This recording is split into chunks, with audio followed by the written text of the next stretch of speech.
Assalamu alaikum достор, амансыздарбы? Күндөлүк турмушубузга маал менен кичинекей өзгөрүүлүк киргизип тура турган болсок, турмуштун бардык чөйрөсүндө жашоо деңгээлибиз мурдагыдан бир кыйла жогорулайт. Мисалы, ден соолук тууралуу дагы эле ошол эле сөз.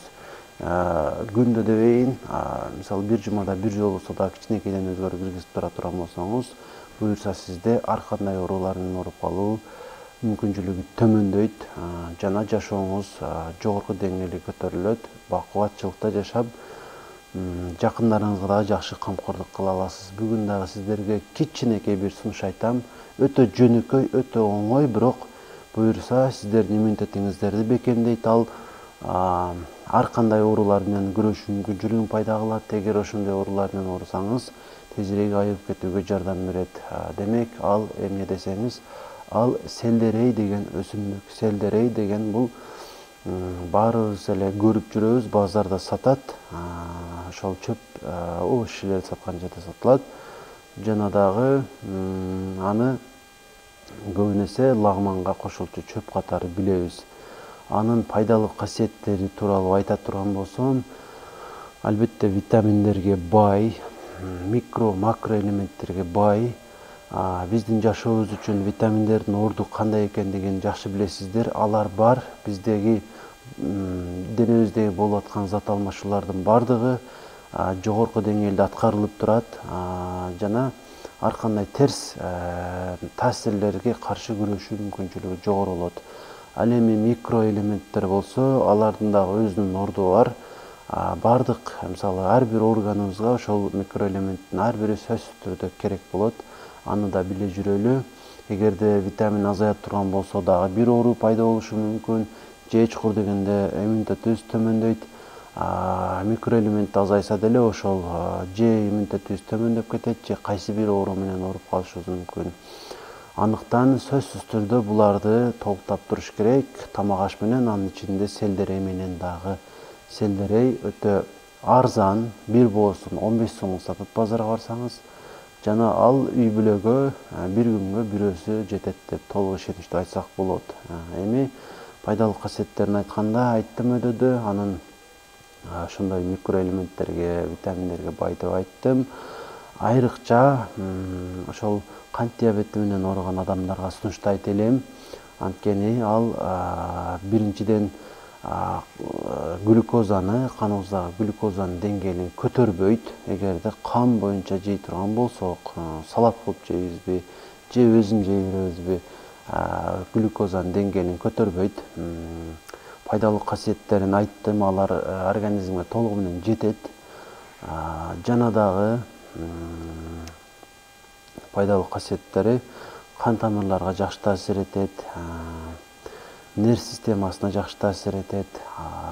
Анын курамындагы витамин В ошол биздин нервибизди өтө жайында кылат.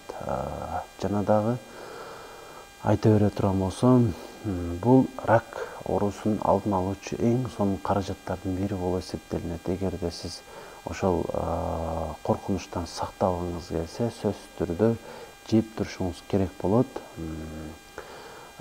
Жана дагы башка соо адам дейинчи, соо адам, оорубаган эле адам жеп тура турган болсо дагы анын организмине өтө жакшы таасир этет. Жана өзүн сергек, жеңил сезип, көңүлдүү жашайт. Жана дагы кимдерге мүмкүн эмес, муну дагы айтып койбосок болбойт. Кош бойлуу аялдар жебей эле койгон жакшысы. Бала эмизип жүргөн аялдар дагы жебей эле койгон жакшы. Жана дагы кан басымы жогору адамдар жебегени жакшы. Жана варикозу барларга сунушталбайт. Ушулардан сырткары бардык адамдар кеңири жей берсе болот. Бирок бунун бир гана зыяны болушу мүмкүн. Бардык эле чөптөрдүн бир зыяны бар. Бул негизи медицинада тасталган нерсе деп айтуу кыйын, бирок суук деп айтабыз.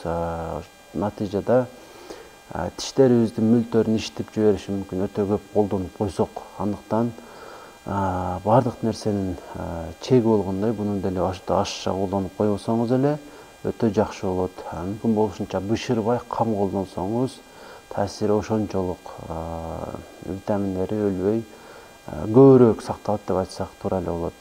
Негизинен ушул селдерейди базардан өтүп баратып жер жемиштерди алганда көз жүгүртүп коюңуз эч чукур дегенде, болбосо сатып алсаңыз дагы жакшы болот. Бир жеп көрүңүз. Бул негизи анча эле даамы жакшы эмес, бирок ден соолукка пайдасы үчүн жейбиз. Анын ошол селдерейдин тамыры дагы пайдалуу деп айтылат. Эми анын тамырын табыш кыйын. Анын ошол селдерей өсүмдүгүнүн согун чыгарып туруп иче турган болсо, тамак сиңирүү органдарына, ашказан ичегилерге жакшы таасир этип, тамак жакшы сиңет, ага кошумча ичте жил топтолбойт. Ушундай жакшы таасирлери бар. Андыктан сөзсүз түрдө рационуңузга киргизип алышыңызды өтүнүп кетем. Дагы бир өтүнүчүм, доктор Аманбаев YouTube каналына, ушул сиздер көрүп аткан каналга катталып коюңуз. Бул сизге кийинки видеону көрүшүңүзгө мүмкүнчүлүк пайда кылат. Тагыраагы мен жаңы видео чыгарганда каналыңызда пайда болуп калат. Андыктан катталып коюңуз, лайк басып колдоп койсоңуз, комментарий жазып койсоңуз. Комментарий демекчи, өзүңүздү кызыктырган темада комментарийга жазып кое турган болсоңуз, ошол темада буюрса кийинки чыгарылыштарда балким айтып берем.